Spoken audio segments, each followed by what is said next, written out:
कुंवर दिलशाद साहब भी साथ मौजूद हैं। सर, सुप्रीम कोर्ट से मखसूस नशिस्तों के मामले पर भी बड़ी एक और वजाहत आ गई आज, और अब इलेक्शन कमीशन को बाकायदा किया है कि मजीद किसी भी तरह की और वजाहत मांगे, आप जो हुक्म आ गया है उस पर अमल करें। अब सर, दूसरी तरफ इलेक्शन कमीशन वो भी आज भी फैसला नहीं कर सका है कि वो किसकी माने। आप क्योंकि इलेक्शन कमीशन का हिस्सा रहे हैं, तो आप ज्यादा बेहतर तरीके से इस चीज को बता सकते हैं कि सूरत हाल किस तरफ जा रही है या क्या हो सकता है अब आगे। इलेक्शन कमीशन ऑफ पाकिस्तान ने का जो पॉइंट ऑफ व्यू है वो ये कह रहे हैं कि हमने पार्लियामेंट ने जो इलेक्शन एक्ट में तरमीम की है उसकी रोशनी में हमने पार्लियामेंट के फैसले पर अमल दरामद करना है। पार्लियामेंट ने जो कानून साजी की है उस पर हम ताबे हैं, उस पर आपको फोकियत देंगे। और जो सुप्रीम कोर्ट ऑफ पाकिस्तान का जो वजाहती स्टेटमेंट आया है उसकी कोई आईनी और कानूनी हैसियत नहीं है।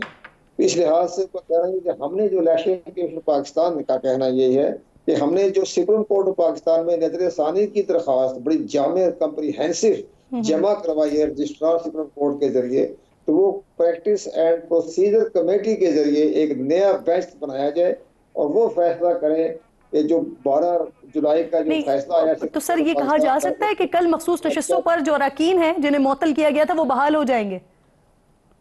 नहीं, इलेक्शन कमीशन पाकिस्तान का जो नुक्ता नजर आ रहा है हमें, उसमें यह है कि वो सुप्रीम कोर्ट पाकिस्तान के फैसले पर अमल दरामद नहीं करेंगे जब तक कि उनकी जो नजर सानी की जो दरख्वास्त जो है उस पर एक बाकायदा एक फैसला नहीं आ जाता। कहते जी वजाहत एक प्रेस नोट ही होता है ना। दूसरी सबसे बड़ी अहम बात है कि इलेक्शन कमीशन पाकिस्तान बार बार ये कह रहा है कि हमने तो लॉ ऑफ लैंड पर अमल करना है। जब एक पार्लियामेंट एक कानून पास कर दिया तो हमने तो पार्लियामेंट को भी देखना है, लेकिन इन तमाम सूरत हाल को देखते हुए हमें नजर आ रहा है कि इलेक्शन कमीशन पाकिस्तान एक बहुत परेशान कुन हालात में मुश्किल तरीन मरहले से गुजर रहा है। परेशान कुन हालात का सामना कर रहा है इलेक्शन कमीशन। बिल्कुल ठीक। आप तीनों मोअज़्ज़िज़ मेहमान मेरे साथ, एक छोटा सा ब्रेक लेना है मुझे, ब्रेक लीजिए, वापस आइए। कुंवर साहब, वैसे एक बड़ा इंटरेस्टिंग क्वेश्चन सर, ये इलेक्शन कमीशन के ऊपर भी एक बड़ी जिम्मेदारी, जैसा कि आप खुद कह रहे हैं कि वो इस वक्त परेशान कुन सूरत हाल में है। अब जरा इसको इस तरह से देख लेते हैं, अगर इलेक्शन कमीशन ये मखसूस नशिस्तों के जो अरकान हैं इनको बहाल कर देती है और इसी बुनियाद पर हुकूमत जो है वो आईनी तरमीम मंजूर करवा लेती है और फिर उसके बाद जो है वो अदालत जो है वो फैसले को ख़त्म कर देती है, तो आईनी तरमीम जो बीच में हो जाएगी उसकी क्या हैसियत होगी sir? Election commission of Pakistan ने जो फैसला करेगा तो जो हमारे 8 जजों ने, जिसके सरबराह जो हैं जस्टिस मंसूर अली शाह हैं, उन्होंने जो वजाहत जारी की है वो बड़ी इंपॉर्टेंट है। उसकी रोशनी में वो कभी भी अपने इख्तियारात को जो है इस तरह से कम नहीं होने देंगे, अपने रिट को बरकरार रखेंगे। मुमकिन है फिर वो इलेक्शन कमीशन ऑफ पाकिस्तान को कंटेम्प्ट का नोटिस जारी कर दे और इसमें कि प्राइम मिनिस्टर से लेकर स्पीकर कौमी असेंबली, सूबाई असेंबली के स्पीकर तक सबको कंटेम्प्ट जारी कर बिल्कुल, ये तो बात हम कर रहे हैं ना सर कि इसमें तौहीन अदालत के नोटिस भी हो सकते हैं, लेकिन जो बीच में तरमीम हो जाएगी उन वोट्स के जरिए, उस तरमीम की क्या हैसियत होगी सर? क्योंकि अगर उन्हीं वोट्स पर पार्लियामेंट ने कर ली तरमीम तो उसकी तरमीम की कोई हैसियत नहीं होगी ना। पहली बात यह है कि हुकूमत जो दावे कर रही है कि हमारे पास मखसूस नशिस्तों के अलावा भी हमारी बाकायदा हमारा कोरम पूरा हो चुका है, ये 2/3 मेजॉरिटी उनके पास मेजॉरिटी मिल चुकी है, तो ख्वातीन की नशिस्तों को क्या करना है? वो तो कंट्रोवर्शियल है।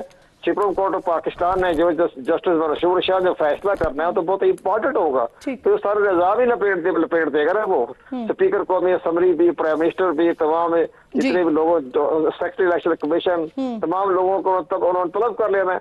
तो ये मामला बड़ा सीरियस है। ये फरमाइए सर कि माजी में क्या हमें कोई ऐसी मिसाल मिलती है कि सुप्रीम कोर्ट को अपने ही किसी फैसले पर 12 वजाहतें देनी पड़े? अब ये वजाहत का सिलसिला जो है वो यूं ही चलता रहेगा या कोई ऑप्शन, कोई तरीक़ाकार मौजूद है सारे मामले को ही सेटिसाइड करने का?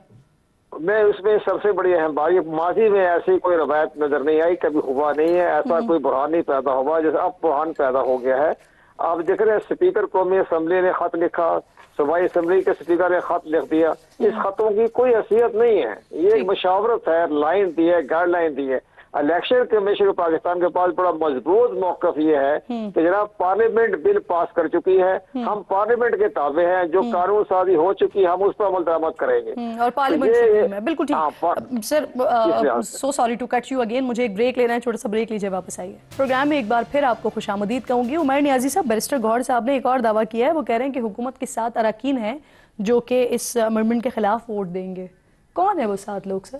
اب یہ تو وہی بہتر بتا سکتے ہیں، مگر دیکھیں اوور آل امینڈمنٹ ایسی ہے نا، اگر یہ گئے نا کہ ہماری طرف کہہ رہے ہیں کہ لوگوں کے ضمیر جاگ رہے ہیں، تو دوسری طرف اگر واقعی ضمیر جاگ رہے ہیں تو یہ دیکھیں یہ امینڈمنٹ ملک کے مسائل کا حل نہیں ہے. اگر فرینکلی اسپیکنگ ہمارے مسئلے کچھ اور ہیں. اگر انہوں نے بات جہاں سے شروع کی تھی، انہوں نے کہا تھا غریب عوام کے کیسز نہیں لگتے، ٹھیک ہے نا، سارا جو ہے نا ٹائم دوسرے آئینی کیسز لے جاتے. کیا یہ حل ہے؟ ابھی آپ ترمیم میں اٹھا کے دیکھ لیں، اس سے کوئی مسئلہ حل ہو رہا ہے؟ کچھ بھی مسئلہ نہیں حل ہوگا. خالی آبجیکٹو کیا ہے کہ کیسز فکس نہ ہوں جن کا ٹلٹ شاید پی ٹی آئی کی طرف جا سکتا ہے، اور وہی ڈیلینگ ٹیکٹکس ہے، ایک سرٹن ٹائم پیریڈ گزارنا ہے، اور بیک آف دا مائنڈ پہ وہ الیکٹورل آڈٹ کا خطرہ ان کے بیٹھ چکا ہوا ہے، اور اسی وجہ سے کیا جا رہا ہے.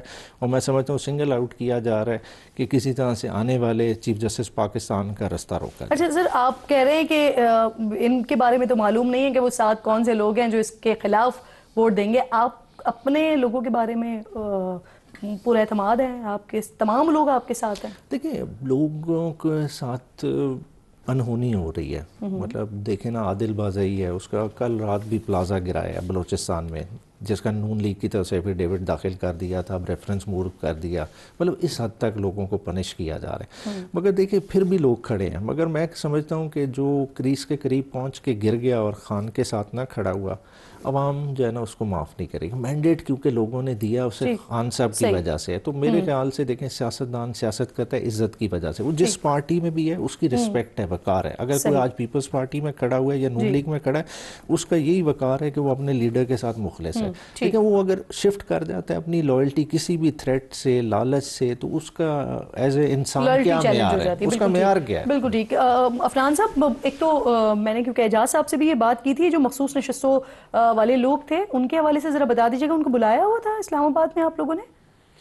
دیکھیں میں اس کو کنفرم نہیں کر سکتا، لیکن چیک کر سکتا ہوں کہ یہ ہے کہ نہیں اس طرح. صحیح. اچھا، یہ تو کنفرم کریں گے یہ بریک تھرو وغیرہ کچھ ہونے والا ہے؟ میاں نواز شریف نے بھارت کے ساتھ جو بحال ہونے کا اشارہ دیا ہے، کوئی ہے بریک تھرو؟ کیا ہونے والا ہے یہ تو بتا دیں. دیکھیں ہماری پارٹی میں یہ سوچ پائی جاتی ہے کہ اگر ہم ٹریڈ کریں انڈیا کے ساتھ اور تعلقات بہتر کر لیں تو جو اس خطے کے جو لوگ ہیں ان کے لیے ایک اچھی چیز ہے. اس سوچ کو لے کے جو ہے وہ معاملے کو آگے لے کے جایا جا رہا ہے. لیکن یہ بھی بہت انیشل سٹیجز میں ہے، اس کو زیادہ اس میں ریڈ نہیں کرنا چاہیے. اچھا، اب وہ ایس سی او والے دن تو بڑی ساری خبریں جو ہیں وہ سوشل میڈیا پر چلنا شروع ہو گئی تھیں، کرکٹ کے حوالے سے بھی باتیں ہو رہی تھیں، دیگر بھی باتیں ہو رہی تھی. تو انیشیلی کیا پاسبلٹیز ہیں آنے والے دنوں میں؟ دیکھیں یہ بتدریج ہی ہوگا، سلولی کانفیڈنس بلڈنگ میجرز ہوں گے، پھر آہستہ آہستہ یہ بلڈ اپ ہوگا، ایک دم نہیں ہوگا. اور یہ بھی دیکھنا ہے کہ حالات جو ہے وہ انڈیا میں کیسے ہیں اور بالخصوص کشمیر میں کیسے ہیں، اس سے وہ بھی اس چیزوں سے لنکڈ ہوگا، تبھی یہ معاملہ آگے چلایا جا سکتا ہے. تو مجھے امید ہے کہ بھارت میں بھی لوگ جو ہیں وہ مسئلہ کشمیر کو جو ہے وہ سیریسلی لیں، اور ہمارے اینڈ کے اوپر تو ہے ہی، تبھی یہ معاملہ جو ہے پائیدار امن کی طرف ہم جا سکتے ہیں. ورنہ اگر ظاہر ہے مسلمانوں کی نسل کشی کی جا رہی ہوگی کشمیر میں یا باقی جگہوں پہ، تو پھر اس طرح کے معاملات پھر چل نہیں پائیں گے. صحیح. عمیر نیازی صاحب اور عفنان اللہ صاحب پروگرام میں ساتھ موجود تھے، آپ دونوں کی شکر گزار ہوں.